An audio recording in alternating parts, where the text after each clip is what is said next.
Olá! Estamos aqui com mais um Pode Ser Uai, o podcast mais mineirinho do Brasil. E hoje estamos com dois convidados. Seja muito bem-vindo. E são conselheiros tutelares da cidade de Betim. E eles vão contar como que é essa vida de conselheiro tutelar. Seja muito bem-vinda, Samanta e Matheus. Samara, desculpe, Samara e Matheus. Obrigada. Então, vocês dois estão atuando como conselheiros tutelares nesse último mandato, que o mandato ele tem a duração de quanto tempo? 4 anos. E como é que é feita a renovação desse mandato? Como que se faz para se tornar conselheiro tutelar?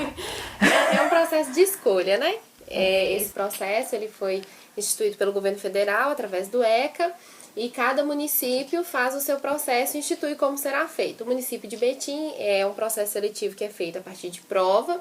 Primeiro tem a análise documental, né? Que tem que ser uma pessoa de idoneidade moral, ela não pode ter antecedentes criminais. Eles fazem essa análise, tem que residir no município de Betim há pelo menos 2 anos. Após essa análise documental é feita uma prova. Depois dessa prova, os aprovados, eles vão para uma análise psicológica e depois da análise psicológica, a eleição. Aí é feita uma eleição no município e os mais votados entram. E o conselheiro tutelar é um por região, é um para cada micro-região? Como é que é feito? Como que são os mandatos? Ou é um para a cidade inteira? Então, aí vem a questão da resolução do CONANDA. O CONANDA aqui rege como é que funciona o conselho tutelar, né, no país, no estado, né, no caso no município. Lá fala que a cada 100 mil habitantes era para ter um conselho tutelar. É obrigatório ter um conselho tutelar, pelo menos um conselho tutelar por cidade. A cada 100 mil, um conselho tutelar. Mas é muita gente? Um conselho tutelar para muita gente? Mas são 5 conselheiros. Ah! Um conselho tutelar. O conselho tutelar é composto por 5 conselheiros. Sim. Aqui em Betim nós somos 4 conselhos tutelares, né? E que cada conselho ele vai pegar uma regional, uma parte de umas regionais. Tem o conselho 1 que pega a regional Centro, Norte e Vianópolis. Aí tem o conselho 2, que é o que a gente está hoje, que pega o Teresópolis, Milo Sul, PTB e Petrovale. Tem o conselho 3, que é o Alterosas e o Itaivera, e o conselho 4, que é o Citrolândia. Então, lá rege a cada 100 mil habitantes, era para ter um conselho tutelar, né? A gente está batendo uns 460 e poucos mil. Então já está na hora de começar bastante gente. Para ter mais um conselho tutelar na região. Mais um com mais 5 conselheiros, né? Porque além dos 5 conselheiros que estão dentro do conselho, nós temos 20 conselheiros suplentes. Porque se a gente sai de férias ou se a gente tira uma licença de 15 dias, tem que ter um conselheiro suplente atendendo. Porque então a chapa é o quê? A chapa são 5 conselheiros? 5 conselheiros por conselho tutelar. Sim. Isso. E aí tem os suplentes? Os suplentes, eles só assumem na ausência do conselheiro efetivo. Aí eu estou lá dentro do conselho, eu saindo de férias, um conselheiro suplente, ele vai atuar no meu lugar, porque o conselho ele não pode ficar desfalcado. Tanto que a gente também faz plantão. O conselho ele funciona 24 horas por dia. Então, das 8 às 17 é a sede do conselho tutelar, das 17 às 8 do dia seguinte é o plantão, que aí fica um conselheiro de plantão para o município. Município todo. Entendi. E como que é a atuação de um conselheiro tutelar, basicamente? Porque eu estou fazendo essa pergunta me colocando no lugar de alguém que não conhece, às vezes, qual que é a função de um conselheiro, né, tutelar.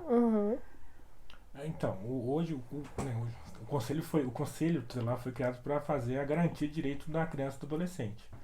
A gente trabalha junto com a lei 8.069/90, né, 8.069/90, que é o Estatuto da Criança e Adolescente. Lá que rege toda a garantia de direito e o conselho tutelar está para garantir esses direitos. Então a gente trabalha com garantia de direito, principalmente, né, garantia de direito da criança e do adolescente. Tem outras atribuições, né, no artigo 136, que fala das atribuições do conselheiro tutelar, e lá fala, né, que o conselheiro pode fazer, o que ele deve fazer, né, o que não é atribuição, o que é atribuição. Que não é atribuição. Porque às vezes vocês trabalham, às vezes conjuntamente em uma escola, né? A gente faz parceria com a rede, né? Porque o conselho, ele tá para garantir um direito que foi negado àquela criança. Então, suponhamos que a mãe, ela tá com uma criança, precisa matricular na escola e ela não conseguiu. A escola não tem vaga. Ela foi na Secretaria de Educação, ela também não conseguiu. Aí aquele direito ao estudo, à educação, foi negado àquela mãe. Aí ela vai com essas negativas no conselho, fala, olha, eu tentei a vaga, não consegui. Aí o conselho tutelar vai requisitar a vaga para ela. E o município é obrigado a fornecer mediante essa requisição. Se mesmo o conselho requisitando não foi ofertada a vaga para aquela mãe, aí o conselho vai representando o Ministério Público. Porque é direito daquela criança ter acesso à vaga em escola. Isso. Então, aí o conselho tutelar tá para garantir esse direito que foi negado. Igual tem muita mãe que vai no conselho, eu quero que você dê um susto no meu filho. Porque meu filho, ele é adolescente, ele tá me dando trabalho, eu vou largar ele aqui. Dá um susto nele. Não é bem assim que funciona. Minha senhora, essa é sua, senhora. Aí quando a gente vai entender por que essa mãe tá deixando esse menino lá? Porque ela perdeu o vínculo com esse menino, ele não respeita ela. Aí o conselho vai entrar para garantir um direito de fortalecer o vínculo com essa mãe. Aí a gente encaminha para assistência social, que vai ajudar essa mãe a fortalecer o vínculo. Mas a mãe deixar o conselho, o que a gente vai fazer com essa criança, né? A gente não pode pegar ela lá e deixar no conselho. Acolhe esse menino aí para mim.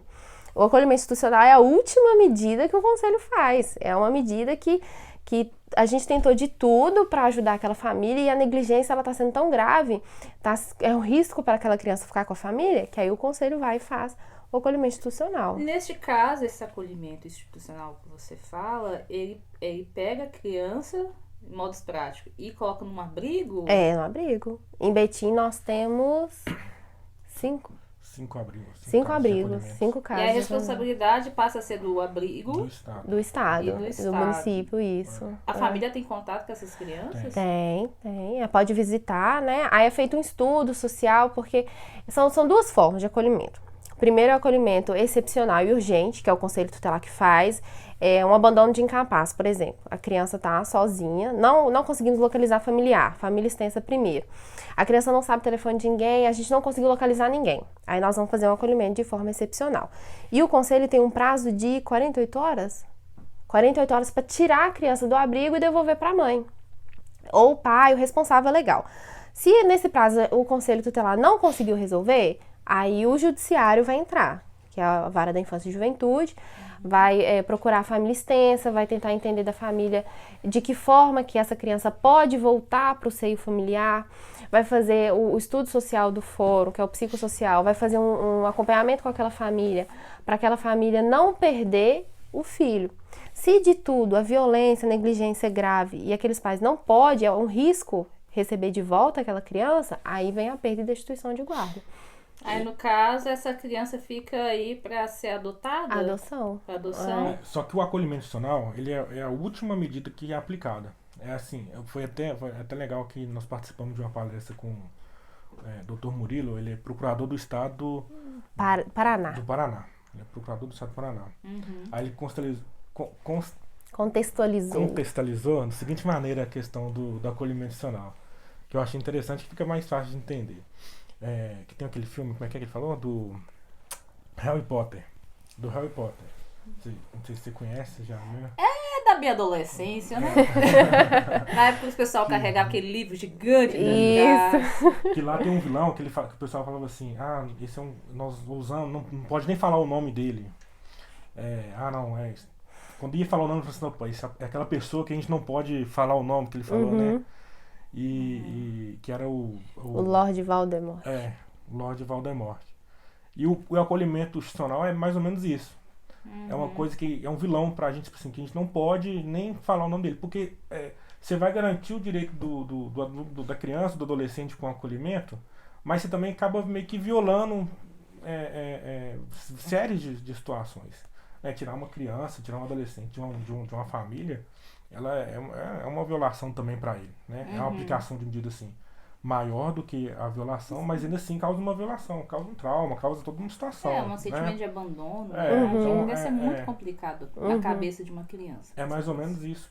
Para a rede de proteção. E tem acompanhamento psicológico essas crianças? Tem todo um acompanhamento. Tem uma avaliação.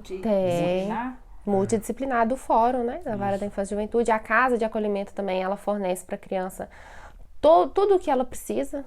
Ela continua estudando, ela vai à escola normalmente, ela faz passeios. Então, a vida dela continua normal. Só que a equipe multidisciplinar está ali por fora trabalhando para reintegrar ela no seio familiar dela. Ou, se for a perda de guarda, né? Para preparar aquela criança para a adoção. Quais são os casos da perca de guarda? Perda de guarda? Mais rotineiros, vocês estão mais porque geralmente quando é retirada a guarda, né? Quem destitui o poder familiar é sempre só o setor juiz. judiciário. Então não faz muito parte do dia a dia do conselho tutelar. A gente faz a aplicação da medida que é a proteção de por exemplo, fazer o acolhimento, mas aí depois que a gente faz o acolhimento, aí entra a equipe do judiciário, entra a equipe da casa para fazer esse estudo social e aí sim definir se vai né, se a criança vai revoltar para a genitora, porque a ideia é essa, é que a família volte, entendeu? Só que tem familiares que não conseguem seguir o que foi proposto o determinado, no caso, né, pelo judiciário, né? A gente quer, a mãe tem que voltar, exemplo, a mãe que é alcoólatra, exemplo. Ela tem que passar por um tratamento, ela tem que fazer um acompanhamento, geralmente é no CAPS. No CAPS, né, no CREAS, e a mãe não CAPS consegue. É o que mesmo? É um centro de atendimento a pessoas que fazem uso de substâncias psicoativas. Drogas, álcool. E o outro é o? É o CREAS. É o Centro de Referência e Assistência Social Especializado. É para violações de direitos graves. Quando tem uma violação de direito, vai pro CREAS. E quando é uma questão mais vulnerabilidade social, aí já é o CRAS. Né? Que é benefícios. Tem aquele mundo de siglas que tem na Tá, o CRAS é Centro de Referência em Assistência Social. Ah, tá. Isso. Então, quando determina isso para a usuária, né? E ela não consegue seguir o que foi proposto, e é identificado, por exemplo, se essa criança permanecer com essa mãe, com essa genitora, pode ser que ela volte a ser com o direito violado e tal.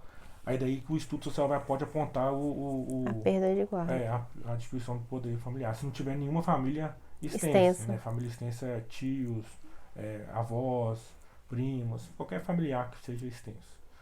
E quando não é identificado nenhum, aí sim que ela vai para adoção. Eu lembro de uma vez, não sei se é o caso, vocês vão me ajudar a ver aqui. Eu sou professora. E assim que eu formei, não era a minha intenção ser professora, mas enfim, acabei entrando na escola e acabei gostando. E aí, na primeira vez o primeiro emprego que eu arranjei na escola, assim, dei aula para os meninos de Fundamental 1, né, que é o primeiro ano até o 5º ano. E assim, logo na primeira semana eu lembro que tinha uma aluna muito querida, assim, logo você vê aquela criança toda carinhosa, meiga, que não dá trabalho, não tem problema de disciplina, nem nada disso. E aí eu senti falta dela por uma semana, assim, mais ou menos. Aí quando ela retornou na escola, apareceu na escola, tava tendo um burburinho na escola, assim, preocupada com essa aluna e tal. E o pessoal já conhecia há mais tempo, que era novata. Eu falei assim, o que vocês acham? Não, a gente tá suspeitando que teve um abuso, né? Porque ela chegou andando estranhamente, né? Sentindo dor ao caminhar na escola. O pessoal, a comunidade escolar ficou muito preocupada com ela. E como é que tira, né, uma confissão de uma criança nesses casos, né? É bem complicado. Geralmente isso parte da criança. Betinho hoje está criando um processo de escuta especializada, que chama. A criança vítima de violência sexual, A gente tem que fazer, a rede tem que fazer o máximo para não revitimizar ela. Quanto mais ela fala, mais ela vai viver aquilo. Geralmente as crianças confiam às professoras. Exatamente. Foi assim, a pedagoga, que era muito mais, tinha um vínculo mais forte com ela, de carinho, tá? Porque estava mais tempo na escola. Ela chamou ela na sala e pediu para desenhar o que sentia. E através dos desenhos teve ali uma suspeita forte, e aí ela desenhou umas coisas de um homem mau e tal. Não vou ficar retratando aqui, mas foi bem forte. E aí a escola acionou a polícia para fazer o corpo de delito e tudo mais, e foi realmente confirmado que houve o abuso sexual nessa criança, que a mãe era conivente com isso, que é pior no caso. E aí eu procurei saber depois dessa aluna, falei assim, ela foi para um abrigo e não pode falar qual é o paradeiro dela. Existe essa situação? Acontece muito, né? Muito. Não pode falar o paradeiro da Não, pessoa. o abrigo é sigiloso. É sigiloso, né? Hoje a gente tem quando é uma situação de vítima de violência sexual, a gente tem hoje um fluxo, né, que é seguido para qualquer, seja uma suspeita ou que seja, né, porque tudo vai ser tratado primeiro como suspeita. Suspeita, É iniciado esse fluxo, né, que passa para o hospital, médico legista, tudo isso. Aí quando a mãe é conivente da situação, que nem nós falamos, a gente tenta primeiro procurar uma família extensa, né? Às vezes tem um irmão, às vezes tem uma tia ou uma avó. E hoje tem a lei também, que é a do menino Bernardo, não é do Bernardo? Henri Borel. Do Henri Borel. Henri Borel é aquele que... Ele foi de São Paulo? Rio de Janeiro. É Do vereador. Ah, sim. Isso. Mas conta como é que foi essa história de novo pra lembrar quem tá assistindo. O Henri Borel, ele morava com o pai, a madrasta. E a madrasta agrediu o Henri Borel juntamente com o pai. O pai, eu não me lembro se o pai foi conivente ou se ele também desferiu agressão à criança. Eles mataram Henri Borel de bater. Ele tinha quantos anos, Henri? Na época era uma criança. Era 5, 6 anos. Eu lembro da situação, também, mas eu não lembro de fato do caso, como é que foi. Aí surgiu essa lei Henri Borel. Que essa lei, ela faz o seguinte, porque antes a gente retirava a criança, né, a vítima da casa. Hoje ela dá um poder até para o conselheiro tutelar de representar tudo isso no Ministério Público para retirar o agressor da casa, que é o que tem que ser feito. Então essa lei foi feita para isso. Sensato, né? E a gente tem que entender, quando cada caso, ainda mais situações vítimas de violência sexual, cada caso tem que analisar assim, de forma diferente, né? Por que essa mãe é conivente? Ela é conivente porque ela pode ser uma vítima também, né, da situação. É uma mulher tem todo um contexto. Tem todo um contexto. Até levar para a mãe também, porque o Conselho Tutelar, ele aplica medida para criança e adolescente, mas ele também aplica medida para pais responsáveis. Então, a mãe, naquele momento, ela é conivente. Mas o Conselho Tutelar pode mostrar que a gente pode aplicar a medida para a mãe vítima de violência. Hoje nós temos o CREAM, que é o Centro de Referência e Atendimento à Mulher. Mulher vítima de violência. A gente apresenta para ela esse trabalho e o CREAM garante a proteção para ela. É uma medida que o Conselho Tutelar aplica. Então, talvez há casos, né, que a mãe aceita, há casos que não. E às vezes a mãe é coagida, né? Sim. Às vezes ela é muito dependente do seja financeiramente, emocionalmente. Então, isso tudo tem que ser analisado. É lógico que nossa prioridade do Conselho é garantir o direito da criança e do adolescente.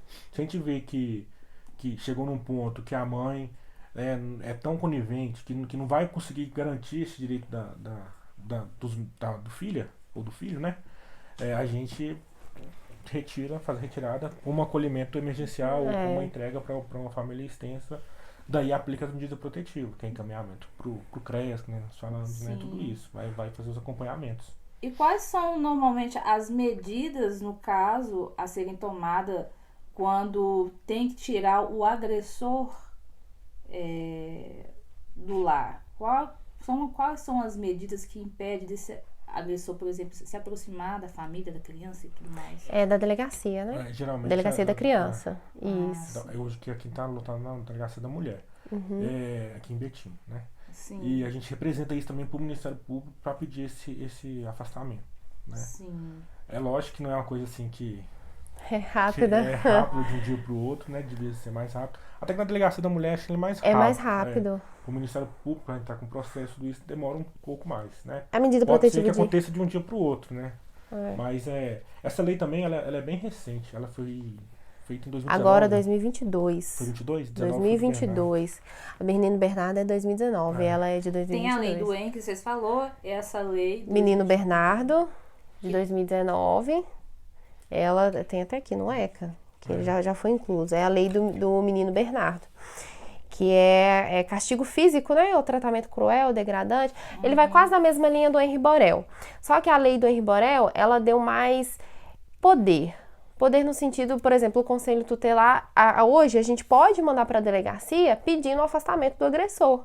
Antigamente não era assim, a gente encaminhava para a delegacia a situação, comunicava, orientava aquele familiar ou responsável a fazer o boletim de ocorrência, procurar o IML, mas hoje o conselho ele pode solicitar da delegacia o afastamento do agressor. E a do Bernardo introduziu também a questão da lei da escuta especializada, né? Que nós estamos falando aqui, que é de fato escutar aquela criança. Qual que é a vontade da criança? O que ela quer de fato? Como é que é feita essa escuta especializada? Vocês... É um profissional da área psicologia, né? Psicólogo. Isso. Marca tipo uma sessão com ela. É um acompanhamento. Acompanhamento. Isso. É porque, na verdade, assim, quando acontece uma situação igual de vítima de violência sexual, a vítima ela passa por vários equipamentos. Para não ficar repetindo aquilo para outro, é feita uma Até escuta. porque é dolorido demais. Doloroso. Isso. Então é feita uma escuta especializada. Que com essa escuta vai se feito o processo, vai para o Ministério Público, vai para a delegacia e esse espaço, né, que ele falou, um psicólogo, uma pessoa capacitada para receber a criança. Também não é assim, a criança vai lá e fala, não, é do jeito que ela quer, do jeito que ela chegar, ela vai falar. Se ela não quiser falar nada também, ela pode marcar outro dia. Só que aqui em Betim não tem. Essas escutas estão sendo feitas lá em Belo Horizonte. Então Betim não tem psicólogo para... Escuta especializada, né? Mas é para um psicólogo, não é? Não. Tem toda uma infraestrutura. Não é só em Betim... Mas está sendo introduzido. A gente tem a questão da superação da violação, que é o CREAS. Aí o CREAS vai trabalhar a superação daquela violação. A criança passou pela violação, abuso sexual, aí a assistência social especializada vai trabalhar a superação com essa criança. Que aí tem a do Bernardo, se eu não me engano, na época ele falou que queria ficar com o pai. E ele morava com a mãe, né? A mãe e o padrasto, que também foi também agressão física. E chegou a morrer por conta disso. Mas ele chegou a falar que queria ficar com o pai. Só que aí não é feito. Acho que eu lembro desse. Não foi ele tem 2014. levado em consideração a fala dele por ser uma criança. Entendeu? Então é justamente por isso que criou essa questão da escuta especializada. De levar em consideração. As pessoas têm costume de não botar muita fé no que a criança fala. E pra gente do conselho o que vale é a fala da criança. A criança falou pra gente... é o que ele falou. A aplicação sim. A aplicação de medida em base na fala da criança, né? Legal. E assim, nessa atuação suas, desse mandato que está em execução, o que vocês têm deparado mais assim? Nossa! A gente atende 4 regionais, que são mais ou menos 200 mil habitantes. E aí nós trabalhamos na regional Teresópolis, PTB e Petrovale em Biruçu, que são regionais periféricas, Teresópolis principalmente. Tem até um episódio, o Matheus ele não concorda comigo, mas nesse episódio foi uma criança de 10 anos que ele estava internado em coma alcoólico. Uma criança de coma alcoólico. E ele teve overdose. Não era a primeira overdose dele. Pode falar a idade da criança? 10 anos. 10 anos. Tinha 10 anos. Isso aconteceu recente, há pouco tempo. E aí, né? Nós tomamos ciência do fato e encaminhamos. O hospital entrou em contato com a gente para informar a situação. E aí o Matheus estava acompanhando, ele encaminhou para o Ministério Público, e aí nós optamos pelo acolhimento institucional dele, que é dada a gravidade da situação. Aí depois a gente foi ficar sabendo que o pai, ele estava respondendo em liberdade por um homicídio, e a mãe dizia ter um processo criminal também, um mandado de prisão em aberto. Falei, realmente, vamos ter que acolher. Vamos pegar o menino ganhar alta, a gente vai ter que acolher urgente. E aí ficamos sabendo que ele tinha uma irmã de 12. Eu acho que era mais velha. 12 anos, uma irmã. Que essa irmã morava com a mãe ali no bairro periférico e ela fazia prostituição. Só que isso era suspeita, nada foi confirmado.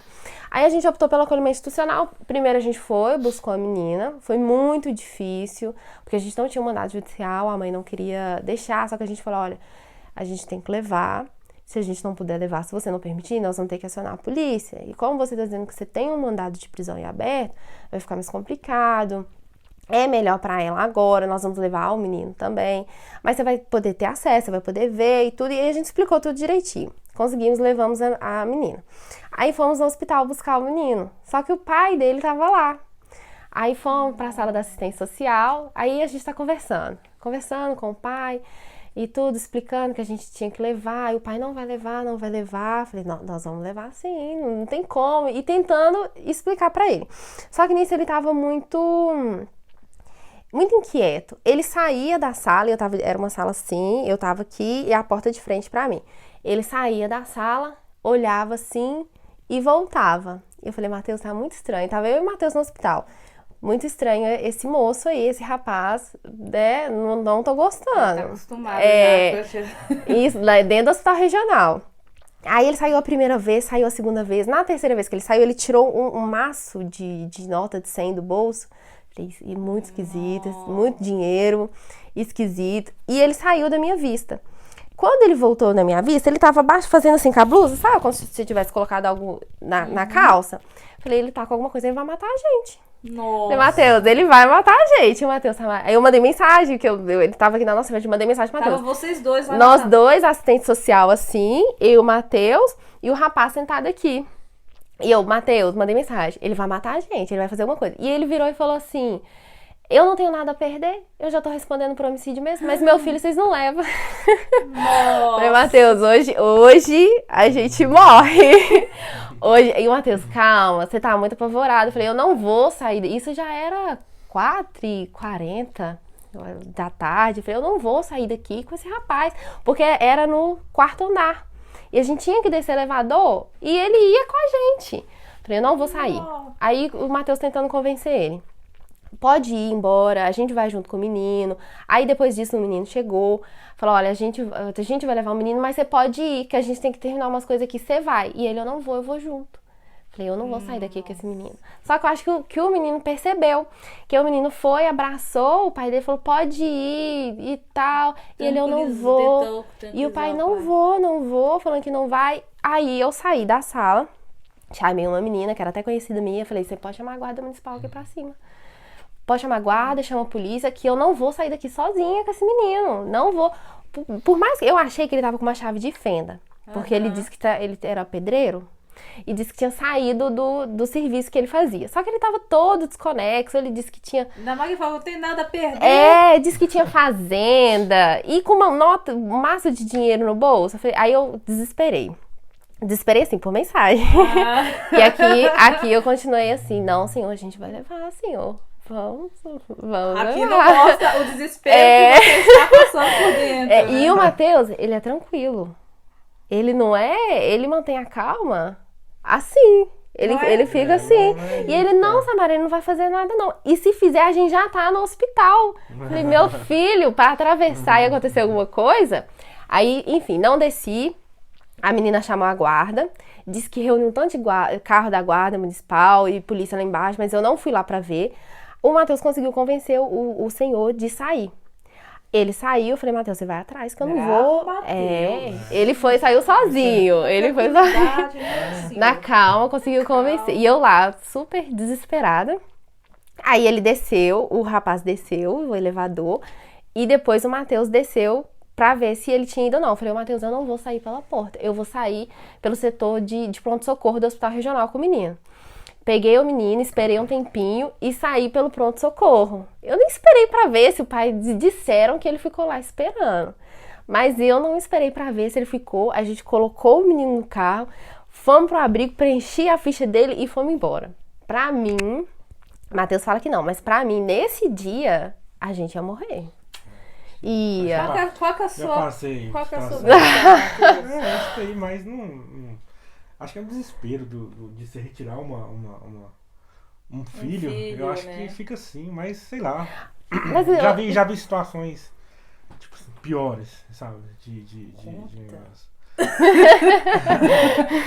Ó, porque não é o meu primeiro mandato de conselheiro, né? Eu já tô no meu segundo mandato, né? Então já tenho 8 anos já praticamente, né? Vou fazer 8 anos agora em janeiro. São 4 anos. 4 anos o mandato. 4 anos o mandato. Porque eu tô no conselho lá, então... Antes eu tava no conselho lá do Estrolândia, agora eu tô no Tresópolis, lá que é o 2. Já, Então, já deve ter visto de muita coisa, né? Você não esquece a cabeça. Só... Teresópolis é belíssimo, né? Então assim, ainda mais assim, que o pessoal eles têm uma visão muito do conselho que é de tirar menino. Ah, vem aqui pra tirar meu filho. Você bate na porta lá, por mais que você quer... Você pode chegar lá com uma vaga de escola pro menino que ela pediu. Você chega lá, o conselho, vai tirar meu filho. É a primeira coisa que pensa. Né? Então a gente está até tentando construir essa visão. E diante disso você vai na casa fazer qualquer tipo de situação, você se depara com várias situações, assim, de ameaça, de falar, não, tal, você continuar aqui, não vai morrer, e é aquilo, entendeu? Só que é lógico, é tudo na vida, né? Não é mais um serviço social. Né? Mas você sempre trabalhou nessa região de Teresópolis? Estava no Estrolândia. Nossa, outro lugar bacana, hein? Estava no Estrolândia e agora eu estou no Teresópolis. 2 áreas com vulnerabilidade muito alta. Então, assim, você chega e é isso. Então, assim, é de gente já de mostrar armas, de mostrar isso, ó, você continuar aqui, você chegar e falar assim, ó, não, hoje vocês não podem entrar aqui não, vocês podem ir embora, entendeu? É de você chegar e deparar com traficantes, com tudo isso, entendeu? Só que é lógico, a gente tá ali pra ajudar. É um ambiente muito tranquilo de Muito. trabalho.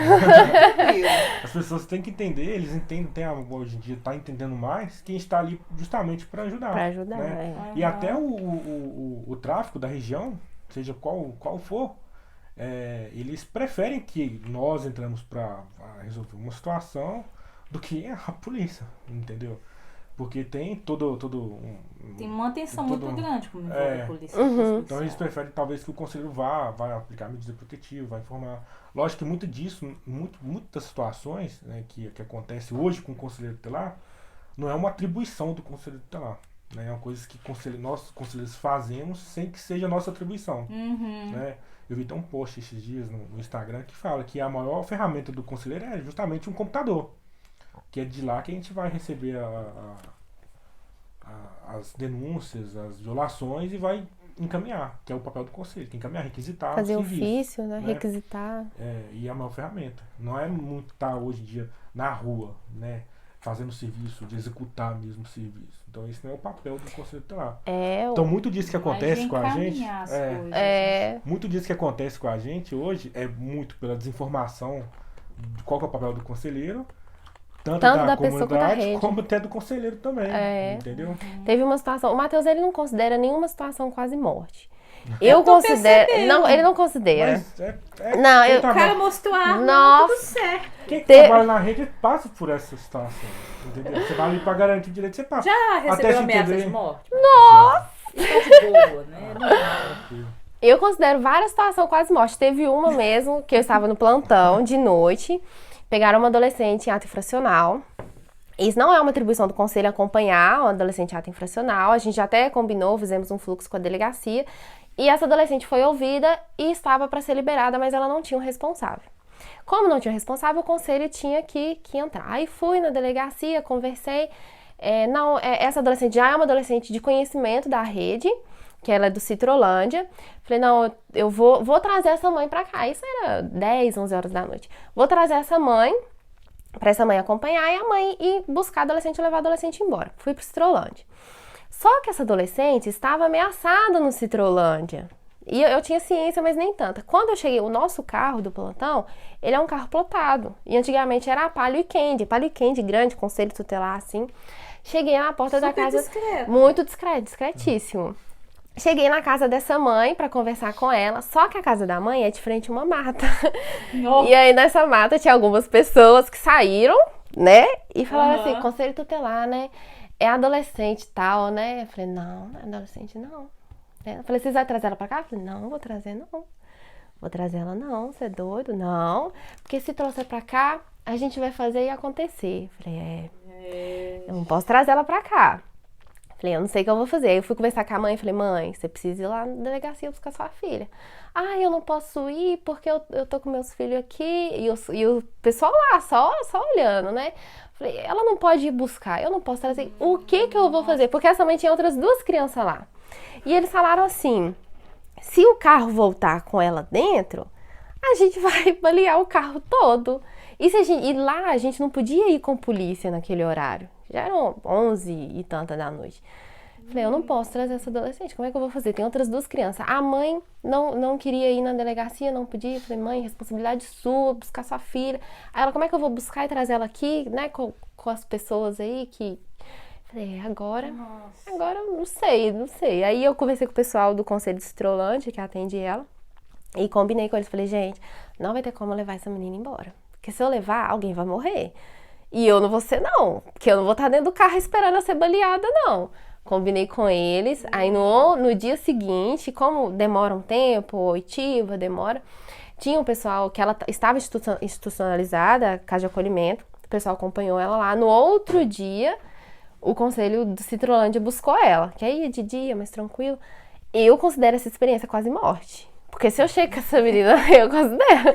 Ele já falou que vai fazer acontecer. Eu vou esperar pra ver? Não vou. Não espero. E não sou conselheira do...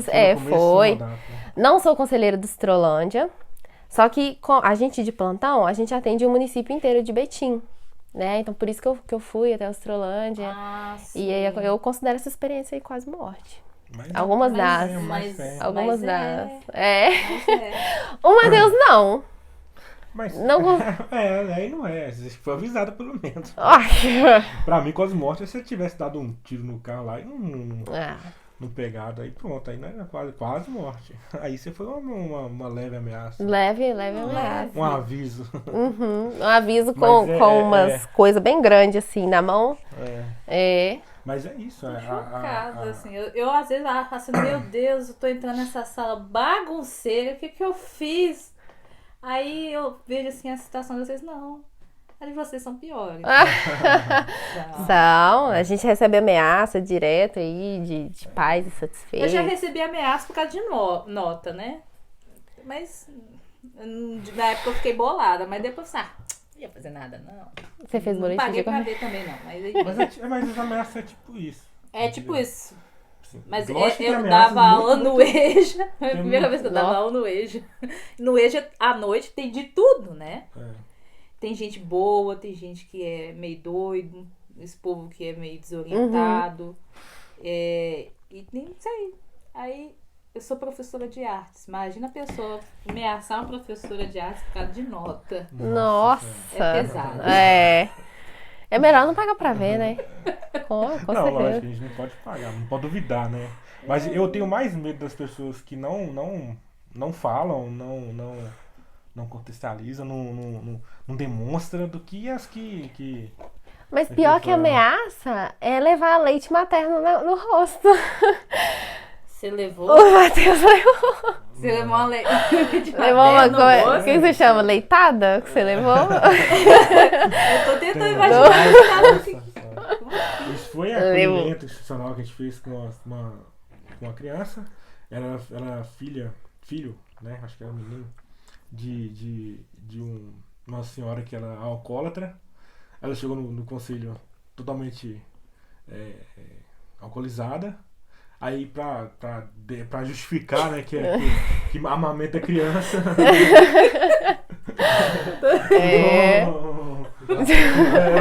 Olha o leite.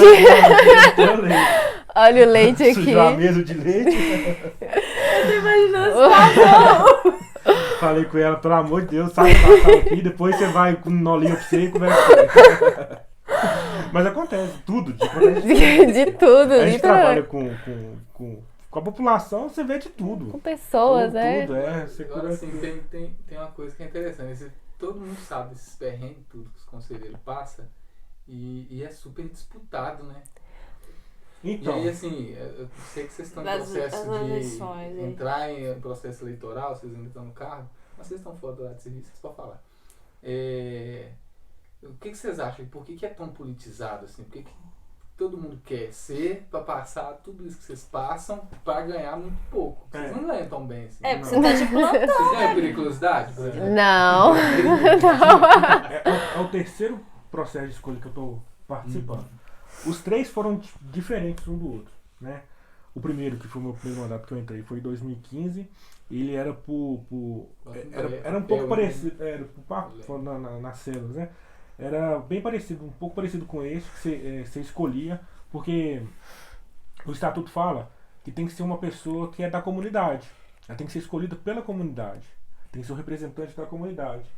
Aí você escolhia pelo local de onde você mora no caso, ou o trabalho. Né?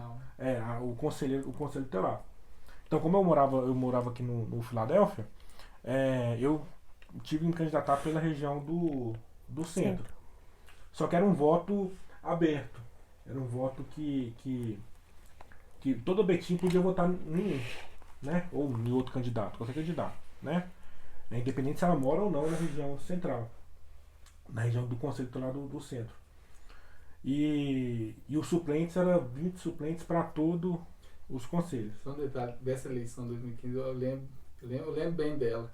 Que inclusive na regional Citrolândia só tinha 4 candidatas para 5 vagas. Então, e foi por isso que eu entrei no Citrolândia. Sim. Porque eu fiquei como primeiro suplente dos 20 e automaticamente eu subi para a vaga que tinha do Citrolândia. Porque lá não deu o número de candidato suficiente. Esse candidato lá teve 20 votos. 20, Porque não tinha concorrente. Portanto, o quantitativo de votos que eu tive em 2015 foi se juntar todas as 4 que teve, não batia, entendeu? Mas foi por isso que mudou no outro processo que Foi 2019 que eu entrei. Que já foi assim, ó, os 20 mais votados vão entrando. O primeiro colocado vai escolher para onde que vai e vai assim até sobrar as sucessivamente. vagas, né? Quando o último não escolhe, vai para a vaga que sobrar. E mais 20... Os 20 mais votados depois. Não, assim, tá e não tá. Quem institui, porque na verdade, é a lei municipal, né? A lei municipal embasada ela no é CONANDA. muito vaga, entendeu? No tanto que o Conselho do Ministério Público, ele dá 3 opções válidas que aceitam, e essa tá dentro, entendeu? Só que aí o que tá acontecendo é isso, muitos apoios, né, de um movimento muito grande que teve. Por um lado eu acho que foi bom, porque nós pulou de 5 mil eleitores em 2015 para 20 mil eleitores 20 mil. em 2019. Né? Só que agora mudou de novo. O Ministério Público voltou aonde você pode candidatar para onde você mora, né? Nem para o trabalho, é só para onde você mora mesmo. E os votos agora podem ser só naquela região que o Conselho Tutelar atende. Então, por exemplo, quem candidata... Pode acontecer de novo de ter uma região com 2, 3 candidatos. Pode, é a dificuldade que nós apontamos e parece é o que está tendo. Nós não sabemos ainda como é que vai ser, porque não está em processo ainda, sabe? As eleições normalmente acontecem no final do ano? Não, é 1º de outubro. Todos os primeiros domingos. Todo primeiro domingo de eleição. outubro é federal. Isso foi até unificado no Brasil todo. Então a eleição tem que ser de 4 em 4 anos. Ano seguinte ao da eleição presidencial, né? Isso. E feita no primeiro domingo Do mês de outubro. do E mês a de posse, dia 10 de janeiro. a Todo posse. o Brasil. Isso. Então isso foi até colocado também, foi 2015 também que colocou isso, né? Unificou. E é isso, aí mudou agora o processo novamente para isso. E tá, assim, me parece que está acontecendo isso. Em 2019, nós tivemos acho que foram 300, se não me engano, candidatos inicial, né? Que cada processo vai eliminatório. O processo de documentação elimina já uma quantitativa relevante, e a prova também elimina um grande quantitativo. A ponto que chegou em 2019, ficou com, acho que foram 16 ou 17 pessoas que passaram na prova, tiveram que repetir a prova para inteirar, acho que 40 ou 50 candidatos para ir para a eleição. Nesse mandato agora, do que já saiu foram 50 candidatos só que passaram na primeira etapa da documentação. Da seleção ainda. Então falta ainda a prova. Então Quando é ainda a vamos prova? ver. Vai ser agora dia 18 de 18. Até então, dia 18, né? Então que se eles falta mudarem. agora ver como é que vai ser a questão da prova. Fato que tem que ter 10 candidatos por região, né, por conselho, para ser 5 conselheiros e 5 suplentes. Né? Aí nós vamos ver, no tanto que está sendo divulgado, não sei se fechou já, né? O processo. Eles tinham aberto para um regional. Tinha dado 24 candidatos no centro, tinha dado 10 no Alterosa, 10 no Teresópolis e tinha dado 8 no Citrolândia. Então eles reabriram do Citrolândia para inteirar mais 2 ali, 3, quem quisesse participar, para dar o quantitativo. Aí eu não sei se saiu no órgão oficial, não sei se divulgaram ainda. Não olhei também não. Aí nós estamos nesse processo aí, vendo como é que vai ser. Mas os contratos são feitos pelo município, né? Vocês são remunerados pelo município. Pelo município. A iniciativa federal, mas nós somos do cargo do município. É um cargo estatutário, né? Mas ele é tudo feito pelo município. O município que...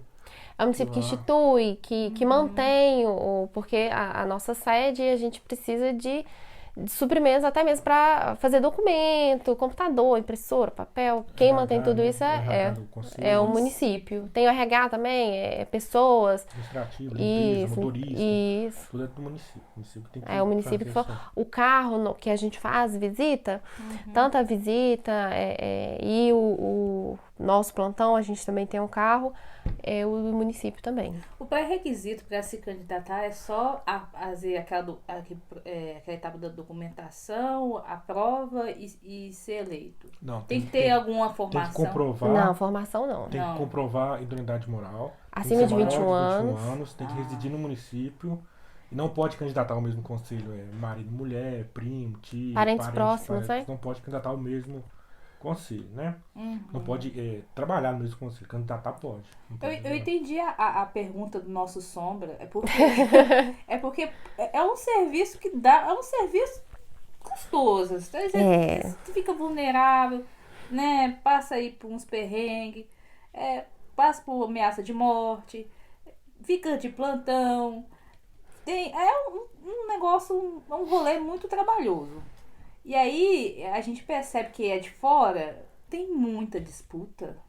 Aí você fica pensando, qual é o benefício de ser isso tudo, gente? O negócio é difícil. Eu acredito que seja questão de experiência. Porque assim, a única coisa que a gente leva do conselho é a experiência de vida. Não é nem experiência profissional. Porque é que eu falo com os meus colegas. Eu tenho 8 anos que eu estou no conselho tutelar. Dependendo se eu sair do conselho, o emprego que eu for pleitar aí, alguma coisa, se eu colocar isso no currículo, acho que não vai fazer muita diferença. Não faz. É um trabalho muito específico que é de garantir o direito da criança e do adolescente, né? Então eu acredito que seja isso. Às vezes você garante o direito da criança, mas às vezes você passa aí com os riscos de vida. Passa. Talvez as pessoas também não entendam aquilo que... o ECA, ele é básico, ele é aquilo ali. Ele te dá o que você vai fazer. Só que ele não tem alusão a tudo. Então, a gente lê... Eu, por exemplo, entrei no processo de 2019. Eu já conheci, já trabalhava com a infância. Quando eu fui ler o ECA e eu entrei no conselho, o ECA, ele é a base. Mas ele não tem tudo que eu faço. Não tem tudo que a gente faz. Então, às vezes, a pessoa não entende o real dia a dia do conselheiro tutelar. É aquela subnotificação de entender de fato o que o conselho tutelar faz. Tem muita gente que acha que é um serviço público, vou ficar 4 anos aí parado, sem fazer nada, e é isso. Não é isso, entendeu? A gente tem que participar. Além de fazer a garantia dos direitos da criança e adolescente, de aplicar a medida, a gente tem que participar de várias comissões que vai analisar ali, vai trabalhar para construir novas políticas públicas, vai criar novos fluxos, tudo isso é dividido, entendeu? Nossa, no tempo acabando, eu tenho 2 coisas assim pra falar. O primeiro é que o conselho, ele é odiado, sabe? no a gente- dia a dia. É. Porque isso que você falou é importante. Em 2015 foi 5 mil pessoas que participaram e na época já tinha sido uma votação recorde. Porque é uma eleição facultativa, né? A gente vai se quiser. Aham. Em 2019 já foi 4 vezes mais, né? 20 mil pessoas. E ainda assim é uma luta danada você convencer uma pessoa e votar no conselheiro. Uhum. Porque na cabeça da pessoa a gente não faz nada. Não, quando faz maldade. É. Às vezes as pessoas sempre diziam isso comigo, não, vou votar em conselheiro, que ele tirou a filha de fulano e tal. É que Eu não falei, foi- deve ser porque a pessoa era uma benta, né? Uma pessoa Pois santa. é, eu até costumo falar, desculpa. E aí, desculpa. não, eu ia dizer isso, assim, que é difícil você fazer a sociedade entender qual que é o papel do conselheiro, né? E aí vocês narrando essas experiências suas aí, eu já tive experiência também com o conselho tutelar em tentativa de despejo, em ocupação de prefeitura, e muitas das vezes a gente vê alguns conselheiros bem despreparados. É. Eu sinto que nos 2 últimos mandatos isso deu uma melhorada boa. Não sei se vocês têm algum tipo de curso, É capacitação, né? mas eu acho que a experiência de vida também molda também, sabe? Porque nesse último mandato eu tive notícias de má atuação de conselheiro também, em Betim. O povo não tá me vendo, é bom que ninguém sabe que eu sou. Vou falar seu nome. Mas eu já tive notícias de má atuação nesse último mandato, nos outros mandatos. Eu presenciei má atuação de eu ter que corrigir. Isso não é seu papel não, poxa. Mas e ainda assim, né, é um negócio que... Aí é uma opinião minha também, né? Eu acho que tudo isso faz parte de um grande projeto político que não cabe aqui agora falar. A não ser que vocês queiram falar. Então, Nem cabe, né? mas aqui, má profissional vai ter em todas as profissões. A maioria dos erros dos conselheiros tutelares assim, que a gente percebe hoje é por fazer coisas que não é da atribuição dele. Por mais que ele quer fazer para ajudar, não, vou fazer aqui que vai ajudar, tudo isso. Ou desburocratizar também. Você faz para isso, você acaba fazendo uma coisa que não é da sua atribuição e sempre tem alguém para falar assim, opa, o que você fez aqui, por exemplo, um centro social, você faz um papel ali, talvez de um centro social de um psicólogo, entendeu? Então o outro psicólogo, o outro centro social vai te cobrar isso, entendeu? Então é muito isso. Muito os erros hoje é por fazer coisas que não é da distribuição. Os meninos até brincavam no conselho que quando eles entraram, eu já tinha uma experiência, eu falava, gente, não vou fazer isso não, porque isso não é nosso. Não é caso de conselho. Não é caso de conselho, é nossa atribuição. E é isso. E a desinformação do papel do conselho tutelar, ela é até não só pela sociedade, até a própria rede de proteção, ela não entende muito de fato qual que é o papel do conselho tutelar. E isso também é um ponto também que tinha que ser mais Divulgado, trabalhado. Divulgado, ser mais trabalhado, ter mais capacitações e entender de fato, né? Porque tudo hoje, tudo assim, aconteceu uma coisa, que você falou que é professor, numa escola. É criança adolescente? Não, vou ligar pro conselho tutelar. O conselho tá lá. Ele tem que estar aqui. Nem ele sabe se cabe ligar agora pro conselho, sei lá, né? Justamente. É igual ela falou, ato infracional. É uma criança que foi presa, uma criança não, um adolescente que foi preso, apreendido. Vamos ligar pro conselho tutelar. Ele tem que é estar adolescente. aqui, fazer oitiva antes. Não é disso. O conselho tutelar está para aplicar a medida protetiva. Não é para executar as medidas. E isso na falta, né? Porque o ECA fala que é dever da família, da sociedade e depois do Estado. A família primeiro, a sociedade e depois que vem o Estado. Então nós, enquanto Estado, o Conselho Tutelar, ele é o último. Ali tem toda uma passagem primeiro para depois chegar no Conselho. É parecido com a escola, né? Tem as confusões de papéis aí. Mas é isso. Aproveite e se vocês quiserem enviar alguma mensagem pra galera aí, fica à vontade. Esse momento é enviar. Gente, estudem. Estudem, que Conselho Tutelar é garantia de proteção de direitos. Vamos trabalhar, até mesmo medidas coletivas, porque o Conselho está aqui para ajudar. Nós estamos aqui para ajudar vocês que estão nos vendo. Nós queremos ajudar. Pode procurar o Conselho. O conselheiro não vai tomar seu filho, a gente não quer filho de ninguém, a gente vai ajudar você primeiro. Tudo que a gente puder, a gente vai ajudar.